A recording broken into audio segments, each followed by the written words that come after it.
te quero, querendo quero bem. Quero te quero, querendo quero bem. Chiclete, chiclete, mastigo. Bonjour à tous, je vais partager avec vous mes secrets de cuisine sur lepoint.fr et on va essayer de coller à l'actualité des saisons et de ce qu'on a envie de manger. Évidemment, pour Halloween, on va parler potimarron. Cette cuisine que je fais chez moi, j'ai envie de la partager avec vous. Cette recette, vous verrez, c'est la mienne, mais elle est extrêmement simple. Alors, attention de ne pas vous couper d'ailleurs.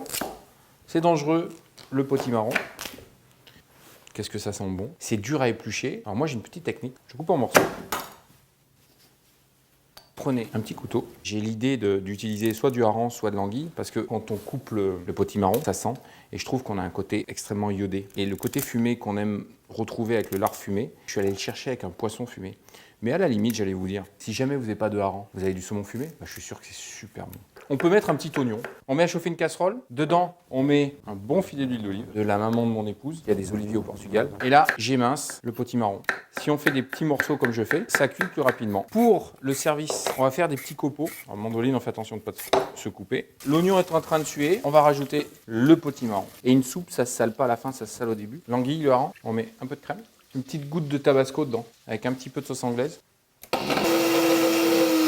On a mixé. Qu'est-ce que ça a fait? Ça fait une chantilly déjà. Une petite goutte de jus de citron vert.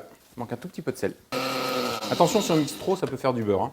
On va la mettre au frais. Il faut que dans la casserole, c'est vécu. Et on voit qu'au fond, le potiron a commencé à se diliter. Il est cuit. Il y a des petits sucs qui se sont faits, qu'on cherche à avoir dans une soupe. Ce n'est pas des légumes dans l'eau. C'est quelque chose d'intime. On va déglacer avec du bouillon de poule.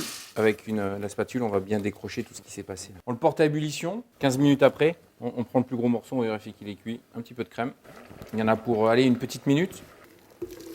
Vous enlevez un peu de liquide. Jamais de poivre dans une soupe, parce que le poivre, sinon, ça se colle. Un petit peu de cru. Notre crème. Moi, j'avais quelques herbes qui traînaient.